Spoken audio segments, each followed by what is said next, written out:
only 79 pesos guys ay meron na kayong 2-piece chicken tapos only rice na din, di ba? Napakapanalo. Bukod doon, only gravy tapos only soup na din siya.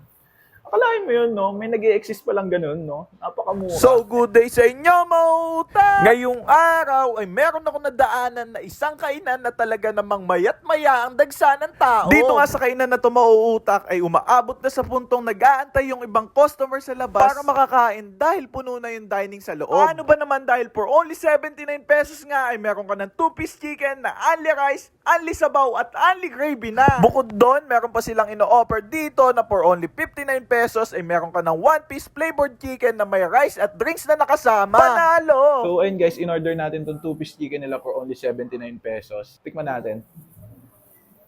Ayun, no? Galing eh, no? Ang laki, tapos 79 pesos. Di kaya sila lugi nito? Ang sarap ng honey glaze.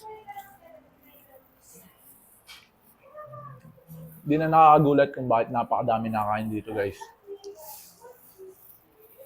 Napansin ko lang, napakadami estudyante dito kasi malapit lang sa school eh.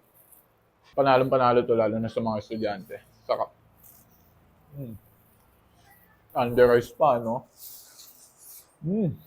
Double thumbs up to. May kasama pang heart. Sarap. So guys, ito naman yung 59 pesos nila. Ayan, mas malaki yung chicken. Ito naman, flavored chicken na siya. Pag umorder kayo ng 59 pesos. Buffalo nga pala itong pinili namin flavor. Tapos pag umorder kayo neto guys, may kasama ng drinks. Panalo pa din, no? Ang maanghang to. Tikman natin. Tama yung hula. May kabig siya ng anghang. So yun guys, nare-recommend ko sa mga spicy lover. Kagandahan dito, may drinks na siya nakasama. Sorry.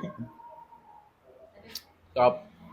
Madami kayong pagpipilian drinks. At lahat ng yan mauutak ay dito nyo lang matatagpuan sa Good Bites. Located sila sa Block 7, Lot 1, Barangay United Bayanihan, Proper Road, San Pedro, Laguna. Malapit lang sila sa may SM San Pedro at nasa likod lang sila ng Uncle dyan sa may Barangay United Bayanihan. Registered na din naman sila sa Google Maps kaya hindi na kayo maliligaw. Search nyo lang Good Bites San Pedro. At nag-ooperate sila daily kaya naman kahit anong araw ay pwede nyo sila puntahan. Kaya naman sa mga tropa natin dyan sa San Pedro, eto may bago na kayong dadayuhin na talagang pasok sa budget at legit na masarap. So paano mauutak? Hanggang dito na lang din siguro. Maraming salamat sa pagsama. Mr. Mautak once again, sending love, peace, pew pew pew.